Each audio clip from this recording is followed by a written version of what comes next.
Supreme court of Pakistan کے 7 رکنی bench نے سیاستدانوں کی تاحیات نااہلی کی مدت کے تعین سے متعلق کیس کا فیصلہ محفوظ کر لیا ہے۔ جمعرات کے روز ہونے والی سماعت کے دوران چیف جسٹس آف پاکستان نے ریمارکس دیے کہ توبہ کا دروازہ ہمیشہ کھلا رہتا ہے۔ تاحیات نااہلی کا فیصلہ اعمال نہیں انسان کو برا کہہ رہا ہے۔ تاحیات نااہلی کا فیصلہ اسلامی اصولوں کے خلاف ہے۔ اسلام یا دینی تعلیمات کی تشریح کے لیے علماء دین سے رہنمائی لی جانی چاہیے۔ ایسے حساس ترین معاملات کو علماء دین کے سامنے پیش کرنا چاہیے۔ ملک عزیز میں شریعت کورٹ اور اسلامی نظریاتی کونسل جیسے فورم بھی موجود ہیں۔ ان فورموں سے بھی اس حوالے سے رہنمائی حاصل کی جا سکتی ہے۔ تاحیات نااہلی کیس کی سماعت کے دوران سپریم کورٹ کے ماضی کے اہم فیصلوں کو چشم کشا حقائق کے ساتھ منظر عام پر لایا گیا۔ 1954 سے لے کر 2018 تک کے فیصلوں کو جس طرح متنازع قرار دیا جا رہا ہے، اس سے عوام میں سپریم کورٹ کے ماضی کے فیصلوں پر عدم اعتماد پیدا ہو رہا ہے۔ اگر ماضی کے غیر جمہوری سربراہان مملکت کے حوالے سے سوالات اٹھ رہے ہیں تو ماضی کے چیف جسٹس صاحبان کے کرداروں پر بھی بات ہونی چاہیے تاکہ عوام کو دونوں اطراف سے شناسائی ہو جائے۔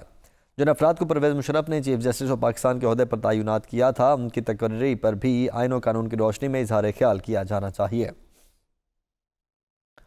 اسی طرح 27 جولائی 2017 کا فیصلہ کرنے والوں کے کردار پر بھی اظہار خیال ہونا چاہیے، لیکن یہ بات بھی ذہن نشین رہے کہ اگر آج ماضی کے فیصلوں پر بات ہو رہی ہے، ثاقب نثار، آصف سعید کھوسہ، گلزار احمد، عمر عطا بندیال اور دیگر سابق چیف جسٹس صاحبان کے فیصلوں پر عوام میں عدم اعتماد پیدا ہو رہا ہے تو موجودہ دور کے فیصلوں پر بھی سوالات اٹھ سکتے ہیں۔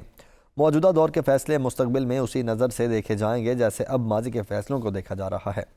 ایک طرف ماضی کے حکمرانوں کو آئینہ دکھایا جا رہا ہے تو دوسری جانب بانی پی ٹی آئی توہین الیکشن کمیشن کیس کی سماعت کے لیے اڈیالہ جیل میں آنے والے الیکشن کمیشن کے اراکین کو دھمکیاں دے رہے ہیں۔ شنید ہے کہ توہین الیکشن کمیشن کیس میں بانی پی ٹی آئی فرد جرم عائد کیے جانے کے دوران غصے میں آ گئے۔ ایک طرف Hebdo election bodies disqualification order 1959 کے تحت ہونے والی برطرفیوں پر برہمی کا اظہار کیا جا رہا ہے تو دوسری جانب بانی P T I election commission پر دباؤ ڈالنا چاہتے ہیں۔ ایبڈو جیسے قوانین کی تاریخ کافی پرانی ہے۔ ملک میں جمہوریت کو پھانسی پر لٹکانے کی بنیاد قانون ساز اسمبلی نے جنوری 1949 میں رکھ دی تھی، جب PRODA public and representative office disqualification act نافذ کیا گیا۔ پروڈا کا یہ قانون 5 سال تک نافذ رہا۔ سندھ، پنجاب اور مشرقی پاکستان کے سیاستدانوں کے خلاف کل 5 ریفرنس اس قانون کے تحت دائر ہوئے، جن کے تحت ایوب کھوڑو، قاضی فضل اللہ، آغا غلام نبی پٹھان اور حمید الحق چودھری نااہل قرار دیے گئے۔ سندھ کے وزیر اعلیٰ ایوب کھوڑو کو محض 30,000 روپے کی مبینہ کرپشن کے الزام میں پروڈا کے تحت وزارت اعلیٰ سے محروم کیا گیا۔ ادھر تحریک انصاف کے لیے بلے کا نشان چھن جانا ایک مسئلہ بن چکا ہے۔ پشاور ہائی کورٹ کے بلے کے انتخابی نشان کی بحالی کے خلاف الیکشن کمیشن کی درخواست پر 26 دسمبر کا حکم امتناع واپس لینے کے بعد پاکستان تحریک انصاف نے پشاور ہائی کورٹ کا یہ فیصلہ سپریم کورٹ میں چیلنج کر دیا۔ پشاور ہائی کورٹ کے فیصلے کے بعد تحریک انصاف سے اس کا انتخابی نشان واپس لے لیا گیا ہے اور انٹرا پارٹی الیکشن کا عدم قرار دیے جانے کے بعد پی ٹی آئی اپنی پارٹی رجسٹریشن سے بھی محروم ہو چکی ہے، جس کا مطلب ہے کہ تحریک انصاف قومی اسمبلی اور صوبائی اسمبلیوں میں خواتین اور مخصوص نشستوں سے بھی محروم ہو چکی ہے۔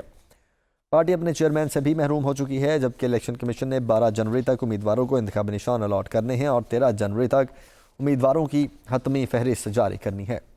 اگر اس سے پہلے تحریک انصاف کے انٹرا پارٹی الیکشن اور انتخابی نشان کی بحالی کے حوالے سے سپریم کورٹ کا فیصلہ نہیں آ جاتا تو پی ٹی آئی کے امیدوار بلے کے انتخابی نشان پر الیکشن نہیں لڑ سکیں گے۔ اس صورت میں وہ آزاد حیثیت میں الیکشن لڑیں گے۔ پاکستان تحریک انصاف کی قیادت نے انٹرا پارٹی الیکشن کو سنجیدگی سے نہیں لیا تھا، جس کے قانونی نتائج اب سامنے آ رہے ہیں۔ انتخابی نشان واپس لیے جانے سے تحریک انصاف کا ووٹ بینک متاثر ہو سکتا ہے۔ ملک کی تاریخ میں پہلی بار ایسا نہیں ہوا کہ کسی سیاسی جماعت سے اس کا انتخابی نشان واپس لیا گیا ہو۔ ماضی میں پاکستان پیپلز پارٹی سے تلوار، پاکستان مسلم لیگ سے سائیکل اور دیگر سیاسی جماعتوں سے بھی ان کا انتخابی نشان واپس لیا جا چکا ہے، لیکن ان جماعتوں سے انتخابی نشان واپس لیے جانے کا پس منظر مختلف ہے۔ ان سیاسی جماعتوں سے ان وجوہات کی بنا پر انتخابی نشان واپس نہیں لیا گیا جن وجوہات کی بنا پر تحریک انصاف سے واپس لیا گیا ہے۔ ہمارے ہاں سیاسی جماعتوں کا انفراسٹرکچر اور کارکردگی ترقی یافتہ ملکوں کی سیاسی جماعتوں کی طرح مربوط اور منظم نہیں۔ لاہور ہائی کورٹ اور سپریم کورٹ آف پاکستان میں لیول پلینگ فیلڈ کے حوالے سے بھی سماعت جاری ہے۔ ایسا بھی ممکن ہے کہ 11 جنوری تک تحریک انصاف کے انتخابی نشان کے بارے میں اہم فیصلہ کرتے ہوئے تحریک انصاف کے انٹرا پارٹی الیکشن کو مشروط طور پر تسلیم کر کے اس کا انتخابی نشان واپس کر دیا جائے اور ساتھ ہی الیکشن کے بعد دیگر سیاسی جماعتوں کے انٹرا پارٹی الیکشنز کا ریکارڈ طلب کر کے ان کا از سر نو جائزہ لینے کا اہم فیصلہ آ جائے۔ اس زمن میں کوئی ایسا لایا عمل بھی وضع کیا جا سکتا ہے جس سے آئندہ انٹرا پارٹی الیکشن متنازع نہ ہو سکیں۔ اس کا آسان طریقہ یہ ہے کہ الیکشن ایکٹ 2017 کے دفعات 202، 205، 207، 208 اور 209 کو مد نظر رکھتے ہوئے الیکشن رولز میں تبدیلی کر کے الیکشن کمیشن آف پاکستان کے ممبر کی انٹرا پارٹی الیکشن میں موجودگی لازمی قرار دی جائے۔ یہ بھی اطلاعات ہیں کہ انتخابی نشان واپس نہ ملنے کی صورت میں تحریک انصاف 11 جنوری کو اپنے امیدوار کسی غیر معروف سیاسی جماعت کے پلیٹ فارم سے انتخابی میدان میں اتار دے گی۔ شنید ہے کہ چند غیر معروف سیاسی جماعتوں سے تحریک انصاف کے اہم رہنماؤں کے مذاکرات آخری مراحل میں ہیں اور عمران خان کے منظوری کے بعد 11 جنوری کو اس حوالے سے اہم اعلان کر دیا جائے گا۔